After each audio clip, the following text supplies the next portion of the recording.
Hey guys, good day. It's been a while and I'm happy to be back. It has been a crazy year for almost everybody, myself included. I had two fatal accidents. I had another round of God, two life-taking accidents. But I thank God that I'm here and you are watching as well. And the situation of the society. I don't come again with my grammar. The situation of the society has left everybody in a terrible state. I would not lie, everybody's feeling it. And the major thing is the security and the insecurity in the society. And I mean, what is the essence of a nation without security? And this takes you back to the essence of having a state, a nation state, so you understand better. You see, before now, they said the mode of human survival was mind was right. That is, if I have enough power, I will conquer you. My mind is my right. If I feel that some people living in that place are weak, I'll go there, I'll conquer them, they'll work as my slave, I'll take their land and their properties. And that's what they call mind is right. Survival of the fittest and the elimination of the unfit. But it got to a stage humans felt like this is more of an animalistic survival, and we should have something called the state, like the Nigeria state, we should have something called the state. And this institution labeled as a state, all of us, regardless of how powerful I am, regardless of how mighty I am, we are going to surrender our power to just some set of bodies to protect us. Now, they'll give us guidelines and all. Even if you are the strongest man, if this institution controls you or tells you not to do this thing and you go against it, you will be punished.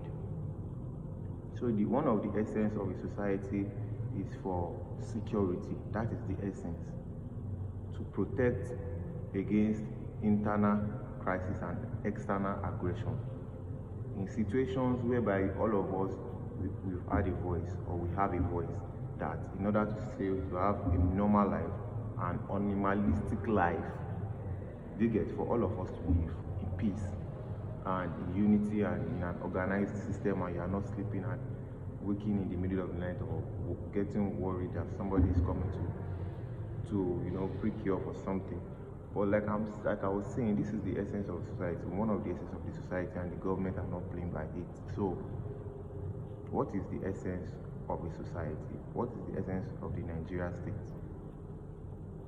One of the major reasons the state and civilization came into being is because of protection of human. Protection of human comes first before any other thing. Because if your life and property is not protected, you cannot have peace.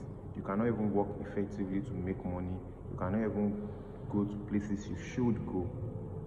And this affects the market, it affects a whole lot of things. People that are asked to travel to some places, a nearby place to get something, cannot go because of the insecurity. So the few left, they have to hike it.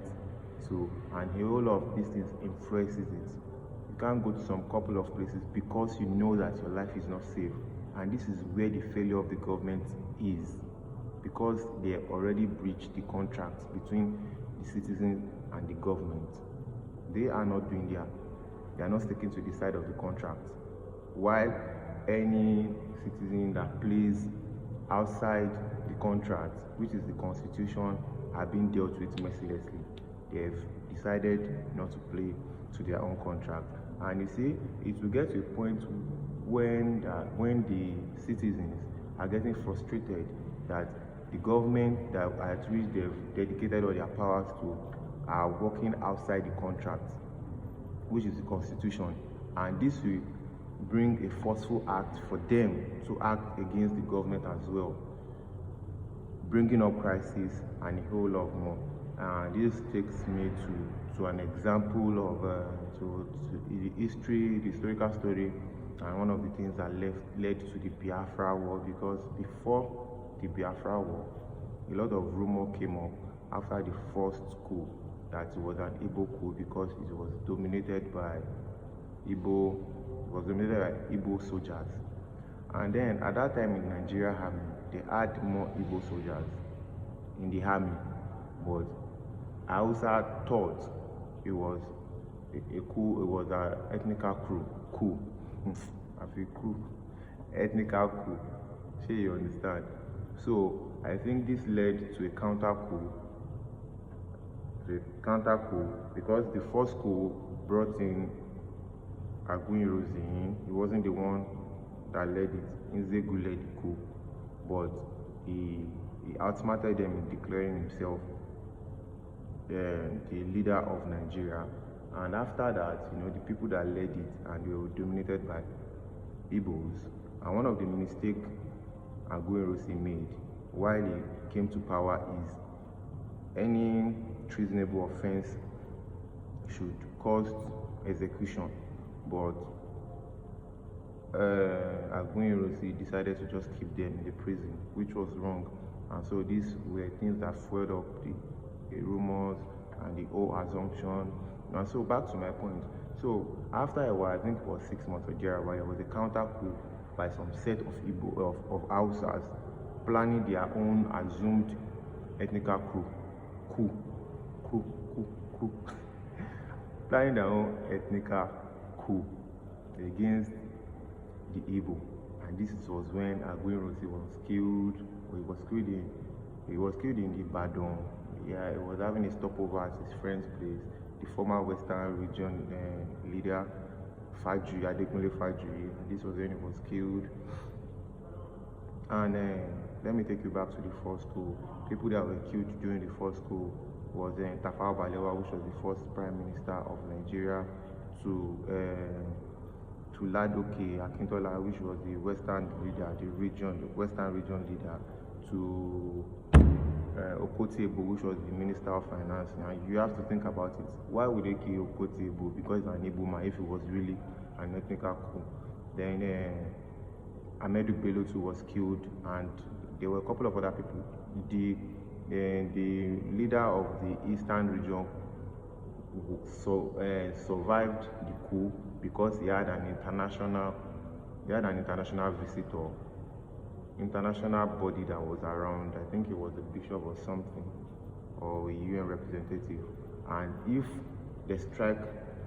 during this coup they strike and attack this Western leader, definitely the visitor is going to be attacked. And if this attack leads on, it was going to be perceived as an external aggression, and it's going to lead to war.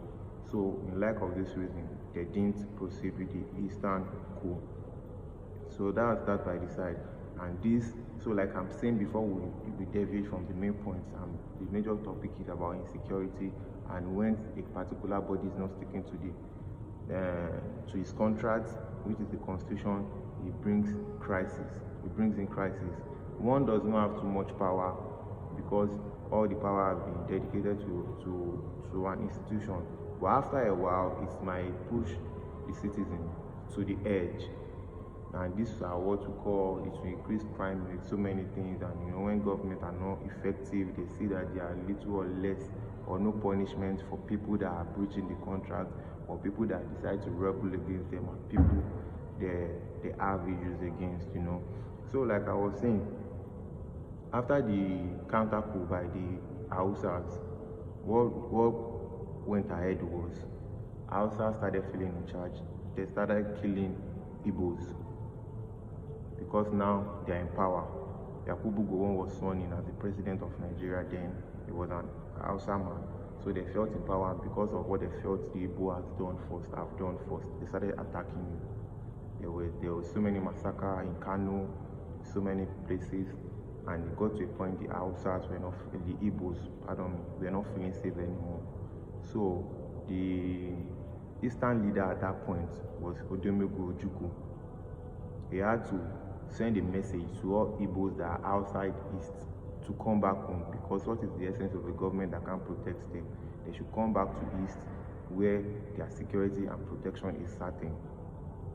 So all Igbos had to run back to the East, because for the fact that you are Igbo person, the fact that you are even breathing and you are Igbo person without doing anything, if you survive a day, it's 10 or 15% chance that you would survive a day. So it wasn't worth it.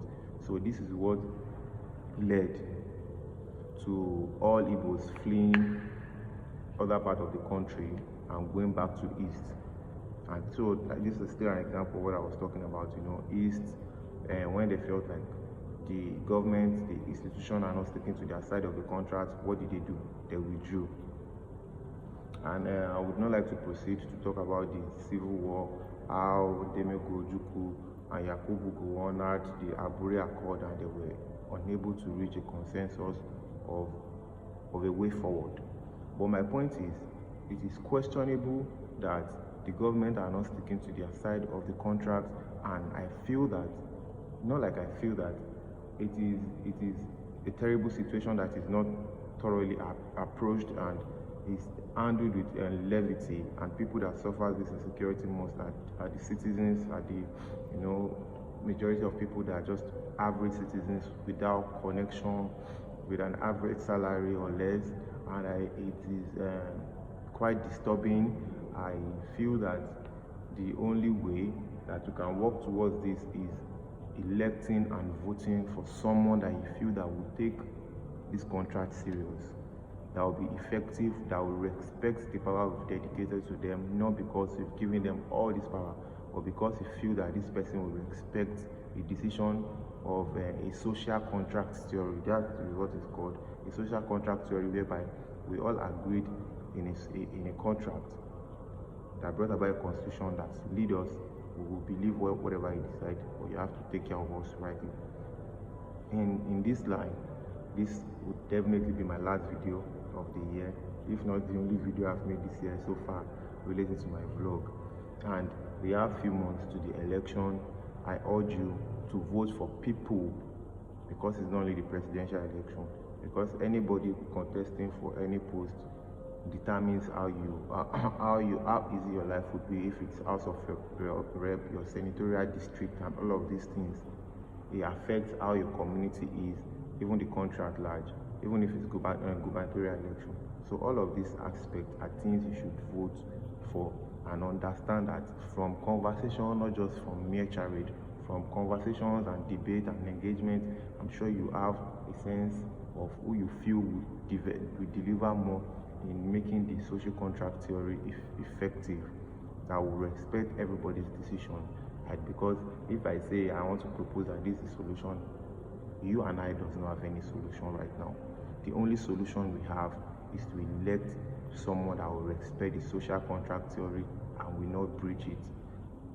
In that line, I urge you and advise you to get your voter's card and vote for both president, your favorite candidates, which you should pick, not because you feel it's from your geopolitical zone, or because it's the same religion as you.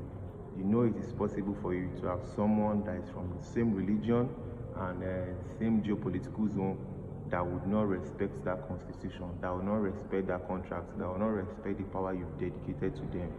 It is not by it's from the same place I am, it is our turn. There are times that, okay, right now the sitting president is Buhari. The more we are feeling the insecurity and the insurgents in the west and in the east, they are feeling it more terrible in the north. So I would even say there's no much advantage for them there, but they voted because they felt it's their own people. So if they have known that somebody else should have offered more security and respected the contract, they would have gone for the person. So I would advise you not to be clouded with your affiliation with the contestant, even where deep down you are not convinced the person will respect the social contract theory. So I advise you once more, or second more, or third more, that think about it thoroughly after making strong, thinking about it through, about reading about their history, get yourself familiar with the government, the governance, and the aspirants before voting, before voting, right? So in a few points of mine, I think I'm able to convince you, and not to convince you that I missed you, and I'm grateful you came back to watch me, even if I went 1 year off without posting anything. Ademola Fayemi signing out. God bless you. I never cut them, but yeah, make I cut them.